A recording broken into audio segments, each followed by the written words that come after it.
The graveyard was so quiet it hurt my ears. I stood by Dad's grave, the cold night air biting my face. I'd come to talk to him, to tell him I missed him, even though he'd been gone a year. The candle in my hand flickered, its tiny flame shaking like it was scared. I set it on his tombstone, whispering, "I'm here, Dad."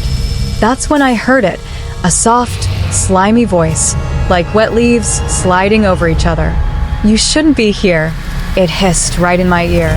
I spun around, heart pounding, but no one was there. Just shadows, twisting between the gravestones like they were alive. The air got heavy, like I was breathing mud. I clutched the candle tighter, its wax dripping hot on my fingers. The shadows moved again, and I saw them.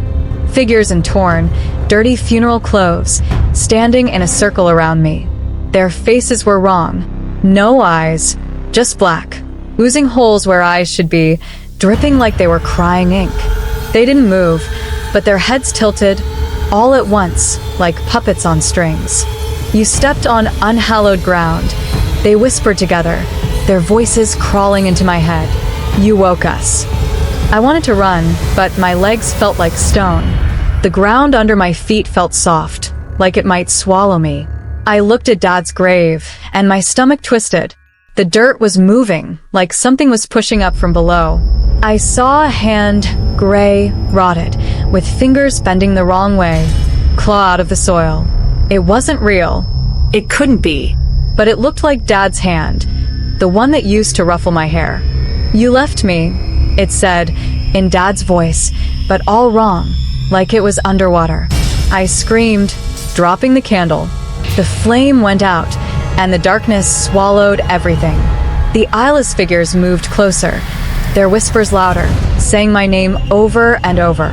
"Join us," they said. "Pay for your mistake." I backed up, tripping over a root, and fell hard against a cracked tombstone. My heart was beating so fast I thought it would burst. I saw things, hallucinations, maybe. Dad's face in the dirt, his eyes gone, his mouth open in a scream. "Why didn't you save me?" he asked. I covered my ears, but the voices wouldn't stop. Then I heard a shout. A man, maybe the groundskeeper, came running with a flashlight. "Kid, what are you doing here?" he yelled. He was old, with a scruffy beard, and his light cut through the dark. The figures turned toward him, their heads snapping in a way that made their necks crack like twigs. "No," I shouted, but it was too late. Their fingers split open, turning into sharp, bony claws, dripping with that black ooze. They moved so fast, like shadows jumping. The groundskeeper screamed as they grabbed him. His flashlight fell, rolling across the ground, and I saw it, his body twisting, his arms bending backward, bones snapping like dry sticks. Blood sprayed, dark and thick, soaking the grass. His scream stopped, and his body went limp, torn apart like a rag doll. I scrambled to my feet, my breath hitching. The figures turned back to me, their hollow sockets glowing faintly, like they were sucking in the moonlight. "You can't leave," they whispered. "The curse knows you now." I ran, my sneakers slipping on the wet grass, dodging tombstones that seemed to lean closer, like they wanted to trap me. The air was so thick it choked me, and every shadow felt like it was reaching out. I saw things, Dad's face in every grave, his voice begging me to stay, his hands clawing at the air. Was it real? I didn't know anymore. I found a crypt, its door half open, the inside black as a cave. I dove inside, slamming the door shut, my hands shaking so bad I could barely hold it. The whispers followed, seeping through the stone. "You belong to us," they said. I curled up in the dark, the walls so close I could feel them pressing in. The air smelled like rot, and I heard scratching outside, like claws on stone.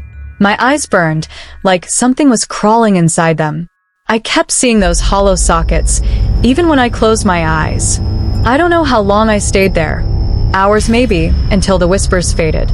I crept out at dawn, the graveyard quiet again. But wrong. The groundskeeper's body was gone, but the grass was still wet with blood. I ran home, my heart still racing, my eyes still burning. I thought I'd escaped, but when I looked in the mirror, I saw it. A black speck in my eye, like a drop of their ooze. It's growing, and every night, I hear their whispers calling me back. I couldn't stay away. The graveyard pulled me back, like a hook in my chest. It was night again, the moon pale and sickly, casting shadows that twisted like worms. I told myself I'd just check Dad's grave, make sure the candle I dropped hadn't caused trouble. But deep down, I knew it was the whispers. They hadn't stopped since I hid in the crypt. Come back. They hissed in my head, all day, all night. My eyes burned worse now, and when I blinked, I saw those eyeless faces, their black, oozing sockets staring. I was scared to sleep, scared to look in mirrors. The black speck in my eye was bigger, like a stain spreading. The graveyard gate creaked as I pushed it open, my sneakers crunching on gravel. The air was thick, like breathing through a wet rag. Every tombstone looked wrong, leaning too close, like they were watching me. I clutched a flashlight, its beam shaky in my hand. I didn't want to use it, afraid it'd draw them, the Eyeless Mourners. But the dark was worse, full of shapes that didn't stay still. I kept seeing Dad's face in the shadows, his eyes gone, his mouth moving, saying, "You left me to rot." My heart pounded so hard it hurt. Was he really there, or was my mind breaking? I reached Dad's grave, the dirt still torn up from last night. The candle was gone, but the ground was wet, shiny with something black and sticky. I knelt, my knees sinking into it, and it smelled like rot and metal. My flashlight flickered, and I heard it again, that slimy whisper. "You can't leave the curse," it said, coming from everywhere. I swung the light around, and there they were, the mourners, closer than before. Their tattered clothes hung like peeled skin, and their sockets dripped black ichor, pooling on the ground. Their fingers twitched, splitting into claws that glistened like wet bone. "You broke the rules," they whispered together. No light on unhallowed ground. My stomach dropped. I clicked off the flashlight, plunging everything into dark. The whispers laughed, low and wet, like they were inside my skull. I backed up, tripping over a root, and fell hard. The ground felt alive, pulsing under me, like a giant heart. I saw Dad's face again, clearer this time, his skin gray and sagging, his eyes just holes. "Why didn't you stay?" he asked, his voice sharp, cutting into me. I screamed, "You're not real," but my voice sounded small, swallowed by the dark. A noise snapped me out of it, footsteps, heavy and fast. A girl, maybe a little older than me, ran into the clearing, her flashlight bobbing. "Hey, you okay?" she called, her voice shaky. She had messy hair and a backpack, like she'd been exploring. I heard screams last night. I came to check. I wanted to yell at her to run, but the mourners moved first. Their heads jerked toward her, necks cracking like broken branches. Their claws shot out, long and sharp, slashing through the air. She screamed as one grabbed her arm, the ichor burning her skin, bubbling like acid.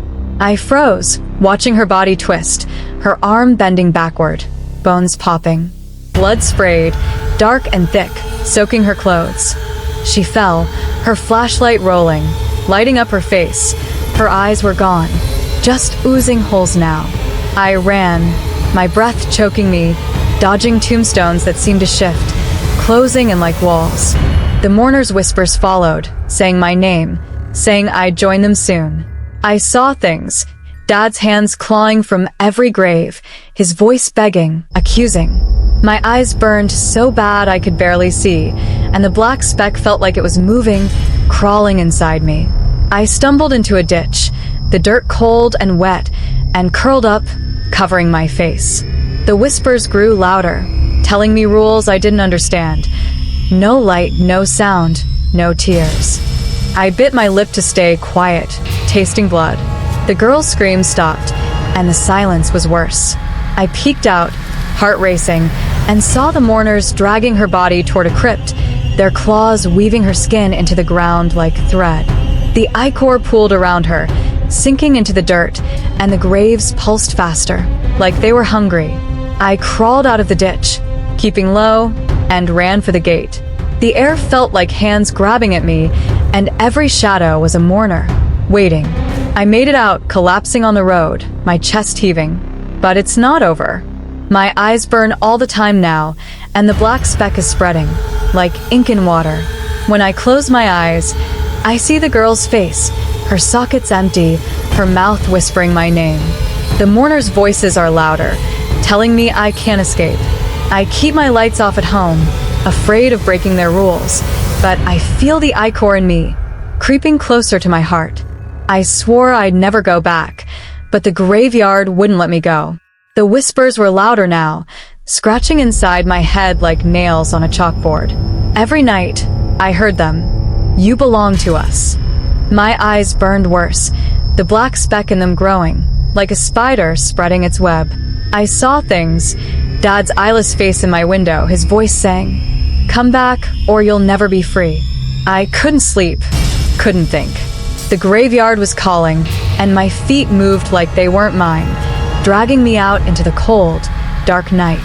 The air was heavy as I stepped through the rusted gate, the tombstones looming like crooked teeth. The moon was gone, leaving just a suffocating black. I didn't bring a flashlight. Those rules, the mourners whispered. No light, stuck in my mind. I felt my way to Dad's grave, my hands shaking, touching cold stone and wet dirt. The ground pulsed under my feet, like it was breathing, and the air smelled like rot and something sour, like old blood. My heart thumped so loud, I was sure they'd hear it. I knelt by Dad's tombstone, whispering, "I'm sorry," hoping it'd make the voices stop. But the whispers came back, sharp and slimy. "You can't hide," they said, from everywhere, behind me, under me, inside me. I turned, and there they were, the Eyeless Mourners, closer than ever. Their tattered clothes fluttered like dead skin, and their sockets oozed black ichor, dripping onto the ground, hissing like it burned the earth. Their heads tilted, all at once, and their claws twitched, ready to split open. "You broke another rule," they hissed. No words on unhallowed ground. My stomach twisted. I'd spoken to Dad. I clapped my hands over my mouth, but it was too late. The ground shook, and I saw him, Dad, or something pretending to be him, crawling out of the grave. His body was wrong, his arms too long, bending backward, his face just a hole where his mouth should be. "You abandoned me," he said, his voice like glass breaking. I screamed, "You're not Dad," but my voice was swallowed by the dark, and the mourners laughed, their voices clawing at my mind. I ran, tripping over roots, crashing into tombstones that felt like they were closing in. The air was so thick it choked me, and every shadow moved, like hands reaching. I saw Dad's face everywhere. In the dirt, in the cracks of the stones, his eyeless sockets accusing me.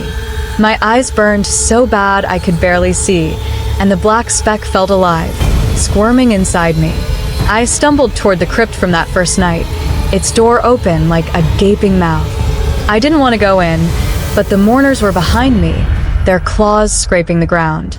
Inside, the crypt was tight, the walls so close I could touch both sides.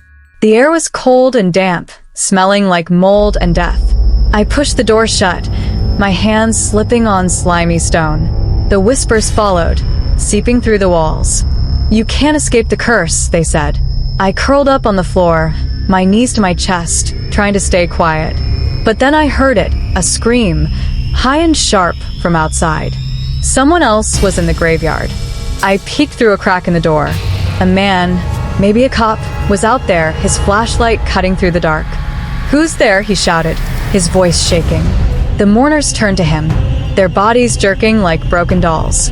Their claws split open, long and jagged, and they moved so fast I barely saw them. The man screamed as they grabbed him, his flashlight falling, lighting up his face as the ichor burned into his skin. His body twisted, his legs snapping the wrong way, blood pouring like a river. One mourner ripped into his chest, pulling out something red and pulsing, and his scream stopped, his body crumpling like paper. I bit my fist to keep from screaming, my eyes burning, the black speck pulsing in them. The mourners dragged the man's body into the dark, and the ground swallowed it, the ichor soaking in like rain. The whispers came back, louder, saying my name, saying I was next. I stayed in the crypt, shaking, until the sky turned gray with dawn. The whispers faded, and I crept out, my legs wobbly. The graveyard was quiet, but the air still felt wrong, like it was watching me. I made it home, but the crypt's cold clings to me. My eyes burn worse, and the black speck is bigger, spreading like a stain. When I close my eyes, I see the man's twisted body, his empty socket staring. The whispers are in my room now, telling me I broke their rules again. I don't know how many rules are left, but I feel the mourners waiting, their claws ready, their ichor calling me back. I couldn't fight it anymore. The graveyard owned me. The whispers were in my bones now, pulling me back every night, like a dog on a leash. My eyes were worse, the black specks spreading like ink, clouding my vision. I saw the eyeless mourners everywhere, in my room, in the shadows, in my dreams. Their voices never stopped, chanting my name, telling me I'd broken all their rules. No light, no sound, no tears. I'd cried for Dad, spoken his name, used a flashlight. Now the curse was in me, and I felt it growing, like a worm in my heart. But I had to end it, even if it killed me. I went back to the graveyard, the air so cold it burned my lungs. The tombstones were sharper now, like claws reaching up, and the ground pulsed, wet with black ichor that smelled like death. I carried nothing, no light, no sound, just my shaking hands and a kitchen knife I'd taken from home. I didn't know what I'd do with it, but it felt like my only chance. The whispers were louder, laughing, saying, "You're ours." My eyes stung, and I saw Dad's face in every grave, his sockets empty, his mouth whispering, "You failed me." I reached Dad's grave. The dirt churned up like something had clawed out. The mourners were waiting, their tattered clothes flapping like dead wings, their sockets dripping ichor that hissed on the ground. Their claws were out, long and sharp, twitching like they couldn't wait to tear me apart. "You broke the final rule," they hissed. "No hope on unhallowed ground." My heart sank. Hope. I'd come to fight, to free myself, but they knew. They always knew. The ground shook, and Dad's grave split open. A thing crawled out, not Dad, but something wearing his skin. Its arms were too long, its legs bent wrong, its face a mess of holes where eyes and mouth should be. "You let me die," it said, in Dad's voice, but twisted, like a broken radio. I gripped the knife, my hands sweaty, and shouted, "You're not him."